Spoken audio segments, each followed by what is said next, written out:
नमस्कार बच्चों। आज हम सब पढ़े हैं कक्षा 6 की हिंदी भाषा सेतु का 13वां पाठ पानी और पुल, जो कि डॉक्टर महीप सिंह जी द्वारा रचित एक कहानी है। पानी और पुल कहानी में भारत विभाजन की त्रासदी का मार्मिक चित्रण है, यानी जब भारत का बंटवारा हुआ था उस समय का वर्णन है। भारत के विभाजन के पश्चात अनेक परिवार टूट गए, बंट गए, किंतु उनके मन में अपनी जन्मभूमि के प्रति लगाव आज भी बना हुआ है। प्रस्तुत कहानी में इसी मनः स्थिति का अत्यंत मार्मिक चित्रण किया गया है। यानी जब भारत का बंटवारा हुआ उस समय अनेक परिवार टूटे और बिखरे, परंतु उनके मन में अपने जन्मभूमि के प्रति जो लगाव है, जो प्रेम है, वह आज भी उनके मन में उसी प्रकार से बना हुआ है। यानी जो लोग वहाँ से भारत आए थे, जो भारत के लोग वहाँ गए थे, उनको अपनी जन्मभूमि की याद आती है। किस प्रकार से वो अपनी जन्मभूमि से जुड़े हुए हैं, इसी का वर्णन प्रस्तुत कहानी में किया गया है। प्रस्तुत कहानी में इसी मन स्थिति का अत्यंत मार्मिक चित्रण किया गया है, यानी उनके मन की जो अवस्था रहती है उस समय, उसी का वर्णन यहाँ किया गया है। गाड़ी ने लाहौर स्टेशन छोड़ा तो एक बारगी मेरा मन कांप उठा। ऐसा लेखक कहता है कि एक बार मेरा मन कांप उठा। अब हम लोग उस ओर जा रहे थे जहां 14 साल पहले ऐसी आग लगी थी जिसमें लाखों लोग जल गए थे और लाखों पर जलने के निशान अब तक बने हुए हैं। यानी लाखों लोग उस त्रासदी में जल गए थे, उनके निशान अब भी उनके शरीर पे, बहुत सारे लोगों के शरीर पे आज भी उस जलने के निशान बने हुए हैं। मुझे लगा हमारी गाड़ी किसी गहरी लंबी अंधकार में गुफा में घुसी जा रही है और हम अपना सब कुछ इस अंधकार को सौंप दे रहे हैं। लेखक को वो सारी चीज़ें याद आती हैं और वह कहता है कि मुझे इतना डर लग रहा था उधर जाते वक्त कि ऐसा लग रहा था जैसे मेरी गाड़ी, जो हमारी गाड़ी है, हमारी ट्रेन है, यह किसी अंधकार में गुफा में घुसी जा रही है और हम भी अपने आप को उसी गुफा को सौंप दे रहे हैं। आगे लेखक बताते हैं, हम सब लगभग 300 यात्री थे। स्त्रियों और बच्चों की संख्या भी हम में काफ़ी थी। लाहौर में हमने सभी गुरुद्वारों के दर्शन किए। वहाँ हमें जैसा स्वागत मिला उससे आगे अब पंजे साहब की यात्रा में किसी प्रकार का अनिष्ट घट सकता है, ऐसी संभावना तो नहीं थी, परंतु मनुष्य के अंदर का पशु कब जाग उठे कौन जानता है। लेखक कहता है कि जब हम कई गुरुद्वारों के दर्शन किए वहाँ पहुँच के, तो हमको ऐसा नहीं लगा कि जब हम वहाँ पहुँच जाएंगे, पंजे साहब पहुँच जाएंगे, तो ऐसा नहीं लगा कि वहाँ हमारे साथ कुछ अनहोनी होगी या हमारे साथ गलत बर्ताव होगा, परंतु कब हिंसक बन जाए कोई यह नहीं कहा जा सकता। इसी वजह से थोड़ा सा मन आशंकित रहता है लेखक का। यही सब सोचते सोचते मैंने माँ की ओर देखा। हथेली पर मुंह टिकाए, कोहनी को खिड़की का सहारा दिए, वे निरंतर बाहर की ओर देख रही थी। यानी लगातार सिर्फ बाहर की ओर ही उसकी माँ देख रही थी। खेत कट चुके थे, दूर दूर तक सपाट धरती दिखाई दे रही थी। मुझे लगा माँ की आंखों में से उतरकर यह सपाटपन उनके मन में पूरी तरह छा गया है। यानी लेखक को ऐसे लगा कि जैसे माँ खो गई है। फिर मैंने अपने डिब्बे के दूसरे यात्रियों की तरफ देखा। उन पर भी गहरी उदासी छाई हुई थी। समझ में नहीं आ रहा था कि एकाएक ऐसी उदासी सब पर क्यों छा गई। यानी लेखक परेशान हो गया कि सारे लोग एक साथ ऐसे उदास क्यों हो गए हैं। जिसको देख रहा है वही उदासी में डूबा हुआ है, अर्थात सब अपने उस पुराने समय के बारे में, 14 साल पहले की घटना के बारे में सोच रहे हैं, अपने ज़मीन के बारे में सोच रहे हैं, अपनी मातृभूमि के बारे में सोच रहे हैं, इसलिए सारे लोग दुखी हैं। तुम्हें तो यह अच्छी तरह याद होगा, मैंने माँ का ध्यान तोड़ते हुए पूछा। यानी लेखक ने अपनी माँ का ध्यान भटकाने के लिए इस प्रकार से पूछा कि तुम्हें तो यह अच्छी तरह याद होगा, सैकड़ों बार आना जाना हुआ होगा तुम्हारा। अपनी माँ से कहता है कि तुम तो यहाँ से सैकड़ों बार आई गई होगी। माँ मेरी ओर देखकर मुस्कुराई। वह मुस्कुराहट सब कुछ खोकर पाई हुई मुस्कुराहट थी। बोली, यानी माँ बोली, मुझे तो इस रास्ते का एक एक स्टेशन तक याद है, पर आज यह इलाका कितना बेगाना बेगाना सा लग रहा है। आज 14 साल बाद इधर से जा रही हूँ। पहले भी ऐसे ही जाती थी। लाहौर पार करते ही अजीब सी उमंग नस नस में दौड़ जाती थी, यानी एक खुशहाली हो जाती थी मन में। सराय हमारा गांव जैसे जैसे निकट आता जाता, वहाँ की एक एक शक्ल मेरे सामने से गुजर जाती। स्टेशन पर कितने लोग आए होते। यानी उसकी माँ सोचती है कि अगर पहले का समय रहता तो कितने लोग स्टेशन पर आए होते हमको लेने के लिए। माँ की आंखों में 14 साल पहले की याद तरल हो आई थी। पिताजी ने अपना रोजगार उत्तर प्रदेश में ही जमा लिया था, यानी उत्तर प्रदेश में ही उनके पिता का रोजगार था पहले। हम सब भाई बहनों का जन्म पंजाब के बाहर ही हुआ था। मुझे याद है पिताजी तो शायद साल में एक आध बार ही पंजाब आते थे, पर माँ के 2-3 चक्कर जरूर लग जाते थे, यानी माँ बार बार आया जाया करती थी। हम में जो छोटा होता वह माँ के साथ जाता, और जब से मुझे याद है मेरी छोटी बहन ही उनके साथ जाया करती थी। यानी लेखक कहते हैं कि मुझे जब से यह बात याद है तब से मैं यही देखता हूँ कि मेरी छोटी बहन ही माँ के साथ आया जाया करती थी। उन दिनों जब पंजाब का विभाजन घोषित हो चुका था, पंजाब की 5 नदियों का जल उन्माद की तीखी शराब बन चुका था। माँ ने फिर पंजाब जाने का फैसला किया था। सभी ने ऐसे विरोध किए मानो जलती आग में कूदने जा रही हों, और वह सचमुच आग में कूदने जैसा ही तो था। परंतु पिताजी सहित हम सब जानते थे कि माँ को अपने निश्चय से डिगाना कोई आसान नहीं। उन्होंने सबकी बातों को हंसकर टाल दिया। 20-22 दिनों में वह वापस आ गई। गांव के घर का बहुत सा सामान वह बुक करा आई थी। साथ में वह अपना पुराना चरखा और दही मथने की बड़ी मथानी ले आई थी। फिर सारे पंजाब में आग लग गई। घर के घर, गांव के गांव और शहर के शहर उस आग में जलने लगे। आग रुकी तो लगा पेशावर तक सपाट फैली हुई जमीन अमृतसर और लाहौर के बीच से फट गई है, और उस पार का फटा हुआ हिस्सा बीच में गहरी खाई छोड़कर न जाने कितना इधर उधर खिसक गया है। हम सब भूल से गए कि गहरी खाई के उस पार हमारा अपना गांव था। पक्की सड़क के किनारे पीछे की ओर एक नहर थी, और पास ही झेलम नदी अल्हड़ अल्हड़ लड़की की तरह उछलती कूदती बहती थी। लेखक कहते हैं कि उनका घर झेलम नदी के पास में ही था, और उनके घर के पीछे एक नहर थी। पक्की सड़क के किनारे उनका घर था। तो इतना अच्छा घर था, लेकिन जब विभाजन हो गया तो उसके बाद वो सब अपने उस घर को जैसे भूल से गए, यानी अब उनको याद भी नहीं कि उनका घर कैसा था। आगे लेखक कहते हैं कि आज मैं माँ के साथ उस खाई पर से गुजर कर उस प्रदेश की ओर जा रहा था जो कल कितना अपना था, आज कितना पराया है। यानी 14 साल पहले वो चीज़ें कितनी अपनी थी, उधर का प्रदेश कितना अपना था, और आज बंटवारे के बाद वह कितना पराया सा हो गया है। मैं एक पुस्तक के पन्ने पलट रहा था। माँ ने पूछा, यह गाड़ी सराई स्टेशन पर रुकेगी? मैंने कुछ सोचा, फिर कहा, हाँ शायद रुके, पर पहुँचेगी रात के 1-2 बजे। हम लोग गहरी नींद में सो रहे होंगे। स्टेशन कब आकर निकल जाएगा पता भी नहीं लगेगा, और अब अपना रखा ही क्या है वहाँ, ऐसा लेखक कहता है। माँ के चेहरे पर खिसियाहट सी दौड़ गई, यानी यह सुनकर माँ को बहुत बुरा लगा। तुम्हारे लिए पहले भी वहाँ क्या रखा था? ऐसा माँ कहती है कि तुम्हारे लिए पहले भी वहाँ क्या रखा था, यानी तुम्हारी कोई लगाव तो था नहीं, तुम्हारी कोई लगाव तो थी नहीं उस चीज़ से, तुम वहाँ आते जाते तो थे नहीं, तो तुम्हें क्या उससे उतना प्यार होगा। हमारी जन्मभूमि थी, हम आया जाया करते थे, तो हमारा तो उससे बहुत ही लगाव है।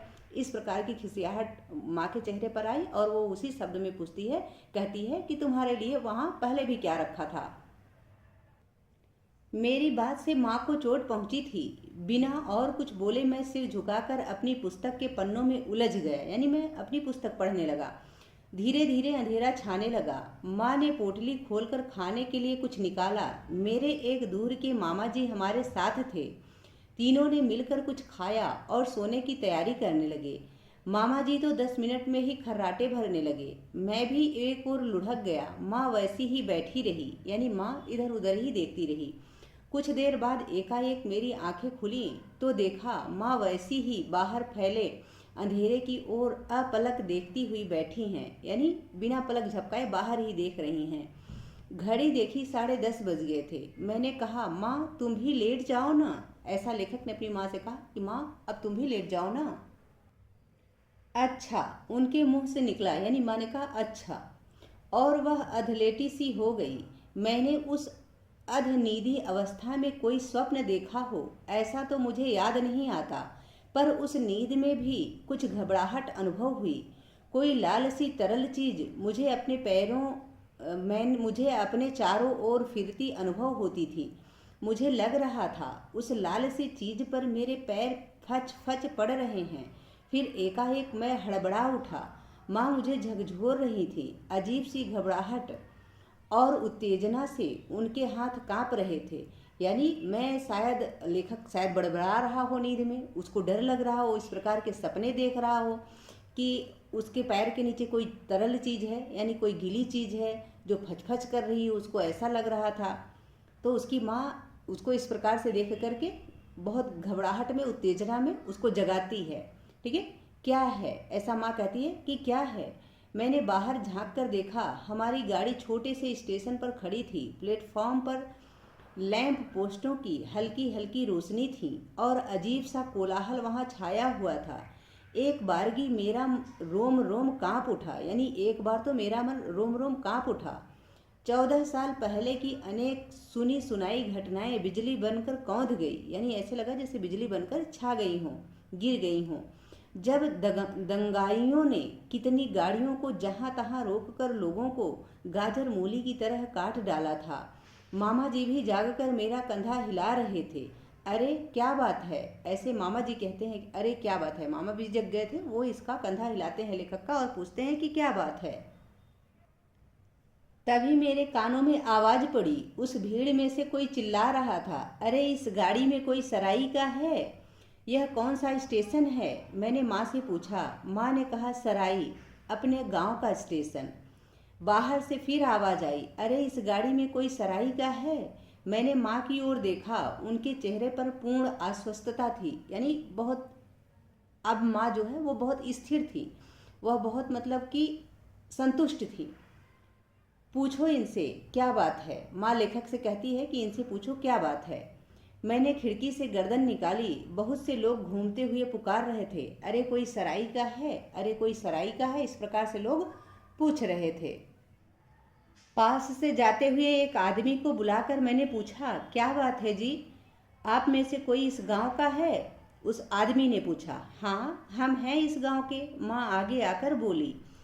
तुम सराई की हो, उस आदमी ने जोर देकर पूछा। हाँ जी। माँ के इतना कहते ही स्टेशन पर चारों ओर शोर मच गया। इधर उधर घूमते हुए बहुत से आदमी हमारे डिब्बे के सामने जमा हो गए, यानी आ गए। फिर कई आवाजें एक साथ आई, तुम सराई की हो, इस प्रकार से लोग पूछे कि तुम सराई की हो। हाँ जी, हम सराई के ही हैं, माँ ने जोर देकर कहा। इसी गांव के। उपस्थित जन समुदाय में एक कोलाहल सा हुआ। किसी की आवाज आई, तुम किसके घर से हो, यानी किसी ने पूछा कि तुम किसके घर से हो। माँ ने मेरी ओर देखा। मैंने कहा, मेरे पिताजी का नाम सरदार मूला सिंह है, यह मेरी माँ है। तुम मूला सिंह के बेटे हो, कई लोग एक साथ चिल्लाए।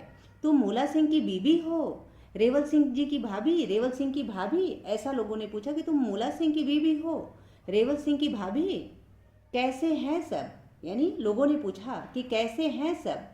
कहते कहते कितने ही हाथ हमारी ओर बढ़ने लगे। लोग हमारे संबंधियों का कुशल क्षेम पूछते हुए, यानी सब लोग कैसे हैं ऐसा पूछते हुए, अपने हाथ की पोटलियां मुझे और माँ को थमाते जा रहे थे। उनमें बादाम, अखरोट, किशमिश आदि सूखे मेवे बंधे हुए लग रहे थे। मैं और माँ गुमसुम से उन्हें ले लेकर अपनी सीट पर रखते जा रहे थे। देखते देखते हमारी बर्थ कपड़ों की छोटी छोटी पोटलियों से भर गई। यानी लेखक कहते हैं कि लोग बहुत प्यार से मिले हमसे और सारे लोग अपने साथ कुछ पोटली लेके आए थे जिसमें शायद सूखे मेवे थे, तो वो हमको देते जा रहे थे। हम भी चुपचाप उसको ले लेकर के अपनी सीट पर रखते जा रहे थे, जिससे कि छोटी छोटी पोटलियों से हमारी बर्थ जो है भर गई। आगे लेखक कहता है कि मैं हक्का बक्का सा यह सब देख रहा था। माँ अपने सिर का कपड़ा बार बार संभालती हुई हाथ जोड़ रही थी, यानी उसकी माँ बार बार अपने सिर पे पल्लू डाल रही थी। खुशी से उनके होंठ फड़फड़ा रहे थे, यानी माँ बहुत खुश थी। मुंह से कुछ भी न निकल रहा था और लगता था आंखें अभी चू पड़ेंगी, यानी उनकी आंखें भर आई थी। वहीं पर खड़े गार्ड ने हरे लालटेन ऊपर उठाई और कोट की जेब से सीटी निकाली। मैंने देखा 3-4 आदमियों ने उसे पकड़ सा लिया, यानी जब जो गार्ड था वो अपनी लालटेन को ऊपर उठाई और वो सीटी बजाने ही वाला था, तो 3-4 आदमी जाके उसके हाथ को पकड़ लेते हैं, उसको रोक लेते हैं। ओए बाबू, 2-4 मिनट और खड़ी रहने देना गाड़ी को, देखता नहीं ये बीबी इसी गांव की हैं। और एक ने उसका लालटेन वाला हाथ पकड़कर नीचे कर दिया। भरजाई, सरदार जी कैसे हैं? ऐसे कोई पूछता है। उन्हें क्यों नहीं लाई पंजे साहब दर्शन कराने? एक बूढ़ा सा मुसलमान पूछ रहा था। माँ ने दोनों हाथों से सिर का कपड़ा और आगे कर लिया, यानी थोड़ा सा पल्लू और ढक लिया। उनके मुंह से धीरे से निकला, सरदार जी नहीं रहे। क्या? मूला सिंह गुजर गए? क्या हुआ था उन्हें? माँ चुप रही। मैंने जवाब दिया, उनके पेट में रसौली हो गई थी। एक दिन अचानक फूट गई और दूसरे दिन पूरे हो गए। यानी जब रसौली फूट गई पेट में तो सरदार जी चल बसे। ओह, बड़े नेक बंदे थे, खुदा उन्हें अपनी दरगाह में जगह दे। उनमें से एक ने अफसोस प्रकट करते हुए कहा। कुछ क्षण के लिए सब में खामोशी छा गई, यानी सभी दुखी हो गए। भरजाई, तेरे बच्चे कैसे हैं? ऐसा किसी ने पूछा कि भरजाई तुम्हारे बच्चे कैसे हैं, यानी भाभी तुम्हारे बच्चे कैसे हैं? वाहे गुरु की कृपा है, सब अच्छे हैं, माँ ने धीरे से कहा। अल्लाह उनकी उम्र दराज करे। कई आवाज़ें एक साथ आईं। भरजाई, तुम अपने बच्चों को लेकर यहाँ आ जाओ, किसी एक ने कहा और कितनों ने दोहराया, भरजाई तुम लोग वापस आ जाओ, वापस आ जाओ। प्लेटफॉर्म पर खड़ी कितनी आवाज़ें कह रही थी, वापस आ जाओ, वापस आ जाओ। यानी बहुत सारे लोग कह रहे थे कि आप लोग यहाँ पर वापस आ जाइए। मैंने सुना मेरे पीछे खड़े मामा जी कुढ़ते कह रहे थे, बदमाश कहीं के, पहले तो मार मार के यहाँ से निकाल दिया, अब कहते हैं वापस आ जाओ। यानी जो उसके मामा जी थे वो मन में कूटते हुए ऐसे कह रहे थे कि बदमाश कहीं के, पहले तो यहाँ से मार मार के निकाल दिया, अब कह रहे हैं कि वापस आ जाओ, वापस आ जाओ। पर प्लेटफॉर्म पर खड़े लोगों ने उनकी बात नहीं सुनी थी। यानी जो लोग खड़े थे उन्होंने मामा जी की बात नहीं सुनी थी। वे कहे जा रहे थे, यानी सारे लोग कहे जा रहे थे, भरजाई तुम अपने बच्चों को लेकर वापस आ जाओ। बोलो भरजाई, कब आओगी? अपना गांव तो तुम्हें याद आता है। भरजाई, वापस आ जाओ। माँ के मुंह से कुछ नहीं निकल रहा था। वे सिर का कपड़ा संभालते हुए हाथ जोड़े ही जा रही थीं। दूर खड़ा गार्ड हरी लालटेन दिखाता हुआ सीटी बजा रहा था। इंजन ने सीटी दी, गाड़ी फक फक करती हुई चल दी।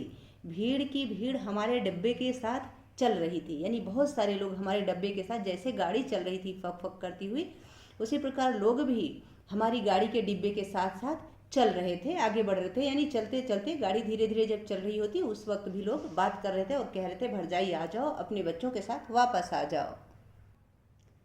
अच्छा भरजाई सलाम, अच्छा बेटे सलाम, ऐसा लोग कह रहे थे। रेवल सिंह को हमारा सलाम देना, सबको हमारा सलाम देना, ऐसा लोग कह रहे थे।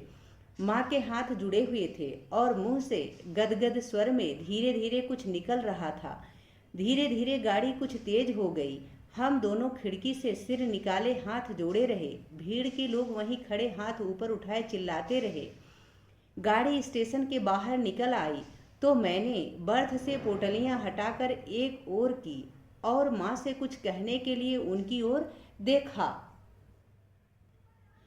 माँ की आंखों से आंसुओं की अविरल धार बह रही थी, यानी लगातार आंसू बह रहे थे, बहे जा रही थी। यानी उनके आंसू लगातार बहते ही जा रहे थे। वे बार बार दुपट्टे से आंखें पोंछे जा रही थीं, पर टूटे हुए बांध का पानी बहता ही जा रहा था। यानी उनके आंसू जो थे वो निकलते ही जा रहे थे, निकलते ही जा रहे थे।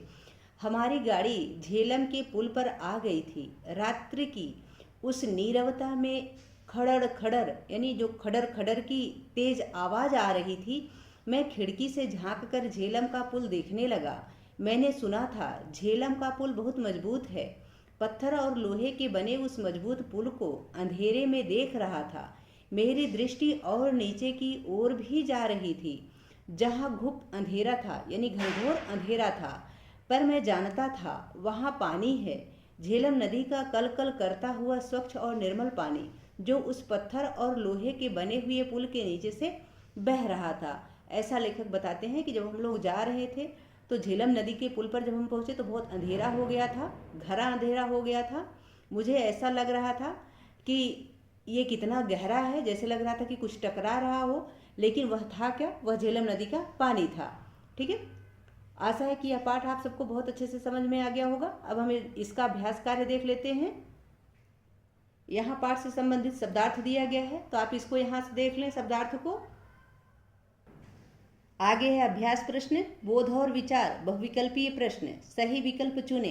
पहला प्रश्न है पानी और पुल कहानी का मूल कथ्य क्या है? तो उत्तर है भारत विभाजन, इसलिए का ऑप्शन सही है। दूसरा प्रश्न है प्रस्तुत कहानी के लेखक हैं? तो कौन है? महीप सिंह, इसलिए का ऑप्शन सही है। तीसरा प्रश्न है लेखक जिस ओर जा रहा था वहां 14 साल पहले क्या हुआ था? तो उत्तर है सांप्रदायिक हिंसा, आगजनी, लूटपाट, ये सारी चीजें हुई थी, इसलिए उपरोक्त सभी घ ऑप्शन सही है। पांचवा प्रश्न है लेखक के गांव का स्टेशन कौन सा था? तो उत्तर है सराई, इसलिए का ऑप्शन सही है। ठीक है। चौथा प्रश्न है लेखक के साथ कौन कौन था? तो माँ और मामा दोनों थे, इसलिए ग ऑप्शन सही है। इसको भी देख लीजिए, ये छूट गया था।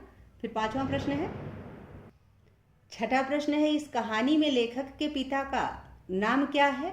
तो उत्तर है सरदार मूला सिंह, लेखक के पिता का नाम सरदार मूला सिंह था, इसलिए खा ऑप्शन सही है। सातवां प्रश्न है इस कहानी में किस नदी की चर्चा की गई है? तो उत्तर है झेलम नदी की, इसलिए घ ऑप्शन सही है। ठीक है। आशा है कि यहाँ तक यह पाठ तथा इसका अभ्यास कार्य आप सबको बहुत अच्छे से समझ में आ गया होगा। अब हम इसके आगे का अभ्यास कार्य यानी लघु उत्तरीय प्रश्न, दीर्घ उत्तरीय प्रश्न एवं भाषा बोधन, इसको हम अगली वीडियो में कवर करेंगे। यदि पाठ से संबंधित या वीडियो से संबंधित कोई सुझाव हो या आपकी कोई क्वेरी हो, प्लीज़ कमेंट बॉक्स में अवश्य लिखिएगा। वीडियो पसंद आए तो इसको लाइक करें, शेयर करें। चैनल पर नए हैं तो प्लीज़ इसे सब्सक्राइब अवश्य करें।